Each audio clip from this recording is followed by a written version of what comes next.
This is a condensed version of another video. To see the full original, click the link in the description below.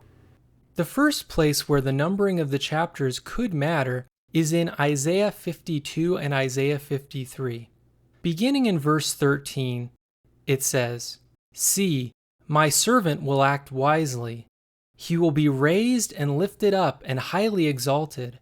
Just as there were many who were appalled at him, his appearance was so disfigured beyond that of any human being, and his form marred beyond any human likeness. So he will sprinkle the nations, and kings will shut their mouths because of him. For what they were not told, they will see, and what they have not heard, they will understand." Then it goes to chapter 53. "Who has believed our message, and to whom has the arm of the Lord been revealed? He grew up before him like a tender shoot, and like a root out of dry ground. He had no beauty or majesty to attract us to him, nothing in his appearance that we should desire him. He was despised and rejected by mankind, a man of suffering and familiar with pain." Now, when we look at this, the servant in verse 13 of chapter 52, the one who's disfigured and marred, is clearly the servant of the Lord from Isaiah 53, the same person who it describes in Isaiah 53 as being despised and rejected by mankind, a man of suffering and familiar with pain. So there's clearly a link between these two different chapters. Furthermore, if we look at the transition place between the two chapters, it's quite seamless. Let me read it again. "And kings will shut their mouths because of him. For what they were not told, they will see, and what they have not heard, they will understand. Who has believed our message, and to whom has the arm of the Lord been revealed?" So, based on what I'm seeing, there's no reason to think that these are completely different thoughts and should be divided in the way they've been divided. In fact, the idea that this is the same passage is pretty much universally acknowledged by Christians. Even more surprisingly than that, at least some rabbinic Jews also agree that Isaiah 53 should begin in Isaiah 52, verse 13.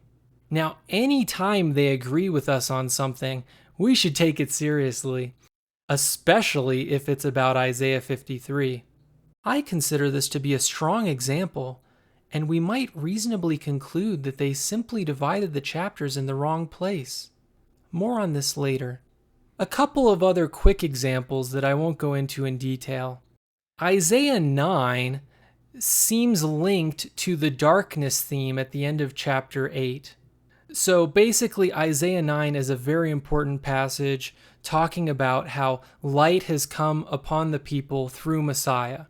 Of course, as Christians, we understand this as coming through Jesus, and it does specifically mention Galilee, which is, of course, the place where Jesus performed most of his ministry. But at the end of chapter 8, it talks about darkness, and it does seem like there's a contrast here, and that it's part of one idea.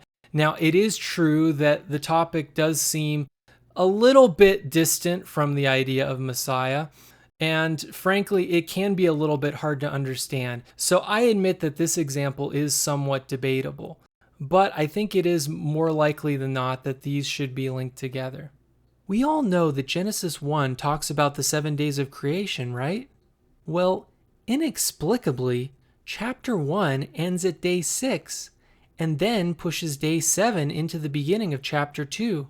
For this reason, I think that these verses are part of the same story, that they really belong with the rest of chapter 1, and that Genesis chapter 1 should really end after verse 3, or more likely, verse 4. Now, all Bible passages are important, but it should be noted that some of the ones we're talking about here are extremely important passages which talk about the coming of Messiah. One other thing to add to the mix, remember how I said earlier that verse and chapter numbers are not in the manuscripts? So that means the manuscripts are totally useless for determining where one section begins and another ends, right? Not exactly. What you see here is a paragraph break, and here's another, and plenty more. This might look a little cramped compared to what we're used to because it doesn't have a full line between one and the other, but in general, they weren't leaving a lot of blank space on the page in the ancient world because all writing media, whether papyrus or hides, would have been very valuable. But despite this, they do leave some room for breaks. So this kind of analysis could shed some light on where the section breaks are. For a number of reasons, though, I don't think this evidence will ever be very strong. But with that said, the strongest evidence will be when there is no paragraph break where we would expect one.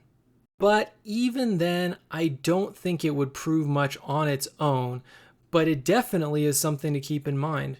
I also should mention that I doubt paragraph breaks are identical in all manuscripts. So let me share a couple of final thoughts with you about this. The Bible was read for thousands of years without any numbering system at all. Despite what some may think, even Jesus himself was not reading the King James Bible in English and quoting it chapter and verse. These were added in the 13th to 16th century AD, quite late in the grand scheme of things. The numbering systems were pretty much universally accepted, but we did discuss some differences in rabbinic Jewish Bibles.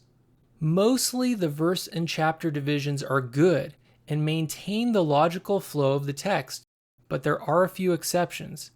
And in these unusual cases where there are mistakes, they do not change the words in any way, but they can cause us to miss the context. So this is a good thing to know about when you're doing your own study and trying to determine how much weight to put on the numbering. Oh, and by the way, the section titles aren't in the manuscripts either.